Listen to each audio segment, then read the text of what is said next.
యెషయా గ్రంథం 58వ అధ్యాయం 14వ వాక్యం. దేశము యొక్క ఉన్నత స్థలముల మీద నేను నిన్నెక్కించెదను అని ఈ వాక్య భాగంలో రాయబడి ఉంది. అనుదిన దైవ కృపా కార్యక్రమం ద్వారా దేవుని మాటలు వింటున్న దేవుని బిడ్డలు ఆత్మీయులైన మీ అందరికీ ప్రత్యేకమైన వందనాలు తెలియపరుస్తున్నాం.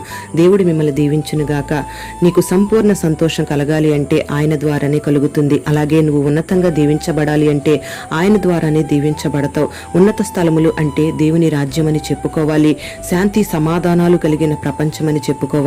అబ్రహాము, ఇస్సాకు, యాకోబులతో దేవుడు చెప్పినట్లుగా తన సంతతికి శాశ్వతమైన వారసత్వం కానాను దేశం ఇవ్వబడింది అంటే వారు శ్రద్ధగా దేవుని మాట విన్నారు, విధేయత చూపారు గనుక. మరి ఈ లోకంలో నువ్వు ఆర్థిక విషయాల్లో, చదువుల రంగంలో, కుటుంబ వ్యవస్థలో, ఆరోగ్యపరంగా అన్ని విషయాల్లో ఉన్నతంగా, గనులుగా, గొప్పవారిగా మార్చబడాలి. అలాగే పరలోక రాజ్యంలో, ఉన్నత దేశంలో శాంతి సమాధానాలతో నువ్వు యుగయుగాలు దేవునితో ఉండాలి అంటే దేవుని మాట శ్రద్ధగా విని ఆయన మాటల ప్రకారం నడుచుకోవాలి. మరి అట్టి కృపా దేవుడు నీకు అనుగ్రహించి నిన్ను నడిపించునుగాక.